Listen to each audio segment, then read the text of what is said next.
Welcome to our deep dive, everyone. Ready for a look at the bleeding edge. Always. Today, we're diving into some fresh papers from arXiv.org, all published on January 28th, 2025. Hot off the press. It's a glimpse into the future. Neural networks, AI drug discovery. Lot of ground to cover. We'll break down the key findings, the most fascinating bits for you. Let's get started then. First up, scale-insensitive neural network significance tests. How do we know if our neural networks are truly reliable? Yeah, that's a big one, especially with self-driving cars, medical diagnosis, high stakes. Right. Exactly. This paper, they're introducing, well, a new framework for testing the significance of neural networks. It's not limited by specific architectures. They do this by shifting from those traditional metric entropy calculations to something called Rademacher complexity bounds. Rademacher complexity bounds. Yeah. It's a way to measure a network's ability to fit random noise. So if it can fit noise easily, it's probably overfitting, right? Won't generalize to new data. Rademacher bounds, it lets researchers evaluate performance in a more general way, more robustly. It's almost like a stress test, you're saying. Yeah, exactly. Make sure they can handle the real world. All right, well, that's good to know. Moving on. We've got a paper that aims to make these networks more transparent. Interpretability in parameter space, minimizing mechanistic description length with attribution-based parameter decomposition. Catchy title. It seems like they're trying to unlock the secrets, maybe, of AI decision-making. Yeah, they're trying to break down the parameters into understandable pieces. Mm-hmm. You know, think of a neural network like a machine, thousands of knobs and dials, right? Yeah. This research, it's like writing the manual, explains what each knob and dial actually does. So instead of just seeing the output, you understand the reasoning. Exactly. They're focusing on finding the minimal length description, the core components, you know, and they've had some good results recovering those ground truth mechanisms, at least in simpler networks. Like you're shining a light into that black box. Right. Okay. Let's shift gears a bit. Look at how AI can help us uncover those cause and effect relationships. Causal discovery via Bayesian optimization. This one goes beyond correlations. We're talking actual cause and effect. Okay. They're using Bayesian optimization to identify the most likely causal graph, which is basically the web of connections, right? Like AI as a detective? Sort of. Yeah. Figuring out the who, what, and why. This is huge for fields like healthcare economics, understanding those root causes. Powerful stuff. Now, let's look at a paper that bridges AI and biology. Diffusion generative modeling for spatially resolved gene expression inference from histology images. Sounds like unlocking secrets hidden within tissues. Yeah, it leverages diffusion models. That's a type of generative AI. They can infer gene expression patterns from standard histology images. Okay. Imagine getting that genomic info from images that researchers are already using. Revolutionize cancer research, drug development. Like a microscopic lens. You see that molecular activity. Exactly. No more expensive gene sequencing. Wow. Okay. Robotics now. The paper Imperative Learning, a self-supervised neurosymbolic learning framework for robot autonomy. It's like they're building robots that think for themselves. This one, it combines neural networks and symbolic reasoning. Lets robots learn and adapt with less supervision. Symbolic reasoning. It's the ability to work with abstract concepts. So the robot can reason about actions, make decisions based on its understanding. The key here is reciprocal learning. The network and the reasoning engine, they learn from each other. They're not just following a program. They're learning. Yeah, this brings us closer to truly autonomous robots, ones that can handle complex tasks in unstructured environments. So much covered already, from the reliability of networks to AI and biology, robotics. Just getting started. Yeah, we've only scratched the surface. There's so much more to uncover. Definitely. Let's take a peek at a few more papers, just to highlight the breadth of this field before we really dive deep in part 2. Ready to dive back in. Absolutely. What groundbreaking discoveries are we looking at today? Well, let's talk about disentanglement. This paper, disentanglement analysis in deep latent variable models matching aggregate posterior distributions. Disentanglement. Right. So imagine you have a data set of faces, right? Yeah. Disentanglement, it's all about figuring out those core factors that make each face unique. Hair color, eye shape, emotion. It's like separating the signal from the noise. So understanding, like, the essence of what makes something unique. Exactly. This paper introduces a new way to evaluate how well a model does that, matching those aggregate posterior distributions. It's more robust, more reliable than older methods. So why is this important, this disentanglement, I mean? Well, think about it. If a model can really separate those underlying factors, it becomes much more adaptable, makes better predictions in new situations. Like teaching AI to see the forest, not just the trees. Perfect analogy. Now let's jump to the sample complexity of online reinforcement learning, a multi-model perspective. It's about how efficiently AI can learn. Reinforcement learning, that trial and error stuff, always fascinating. What's new here? Sample efficiency, it's a big challenge. They've got a new algorithm that can learn complex policies using way fewer samples, and it works across different systems, symbol models, neural networks, the whole gamut. So faster learning, less data needed, makes it more practical, I guess. Exactly, Yeah. especially where data is scarce or expensive. Plus, they have strong theoretical guarantees on this one, so more confidence. It seems like efficiency is a common thread here. Information consistent pruning. How to efficiently search for sparse networks. That's about streamlining, right? Yeah, pruning. It's about making those networks smaller, faster, but without losing accuracy. You're removing unnecessary connections, optimizing the whole structure. Like decluttering your workspace. Yeah. Finding the essential stuff. What they're doing here is they've got a new method that makes it just cuts down the training time for each pruning iteration. The whole process is just way more efficient. So it's like refining a diamond. You cut away the excess, you get to the brilliance. I like it. And this opens up some interesting possibilities. You could deploy these powerful models on devices with limited resources.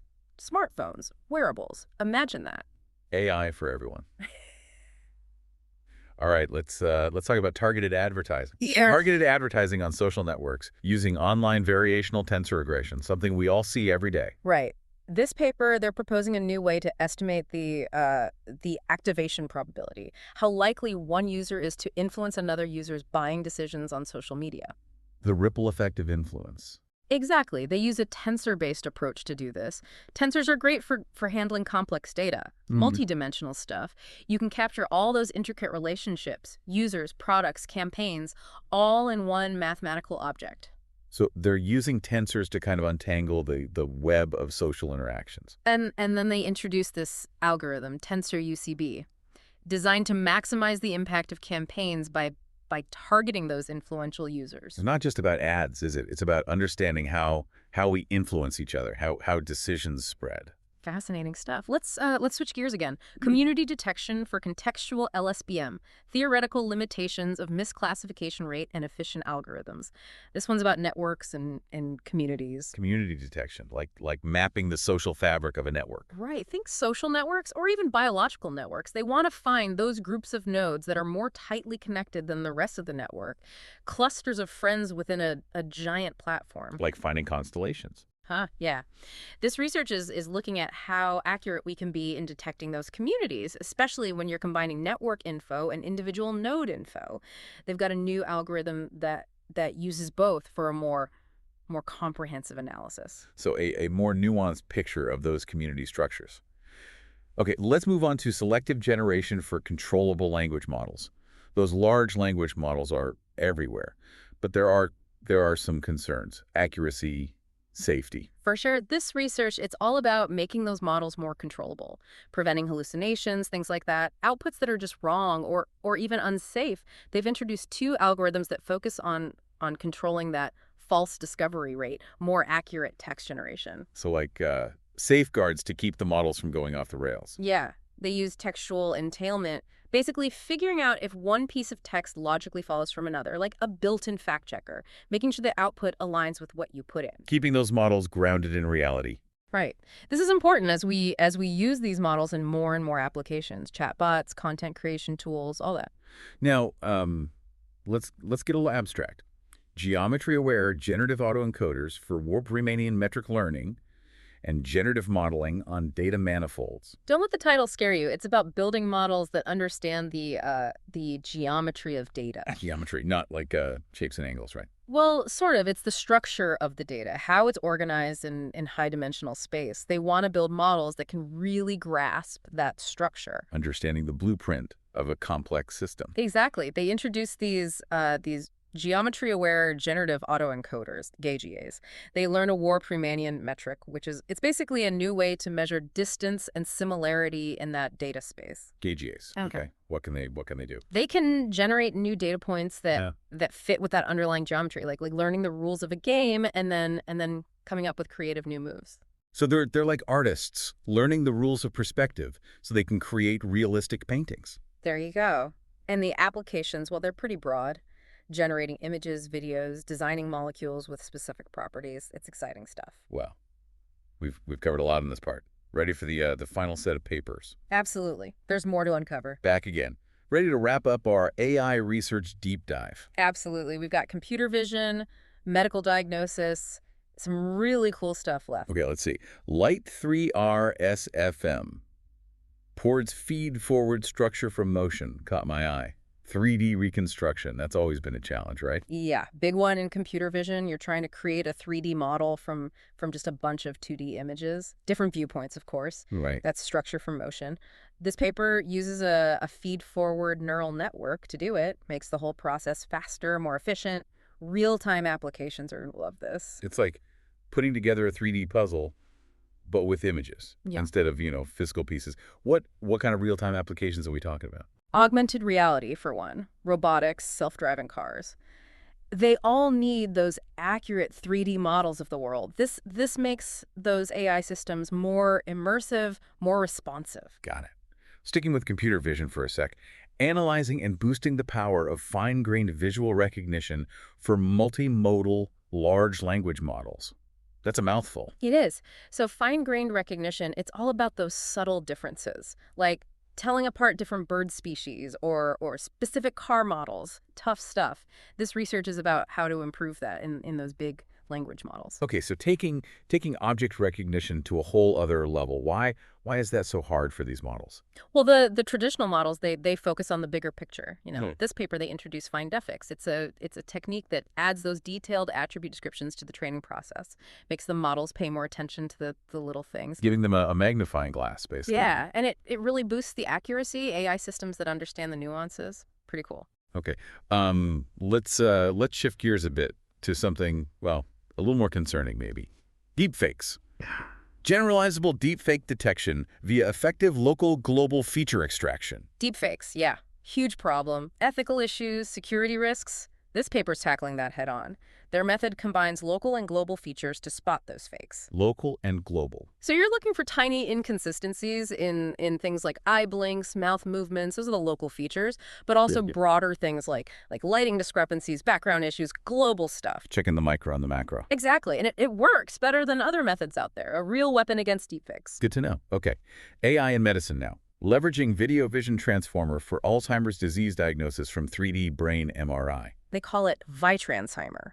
Uses a video vision transformer to analyze those 3D brain scans, looking for early signs of Alzheimer's. A video vision transformer for brain scans. It's kind of wild. It treats the different slices of the scan like frames in a video, so it can see how those brain regions change over time. It picks up on those subtle structural patterns that might point to early Alzheimer's. Like watching a movie of the brain. Yeah, and this could be huge for early diagnosis, personalized treatment. Wow.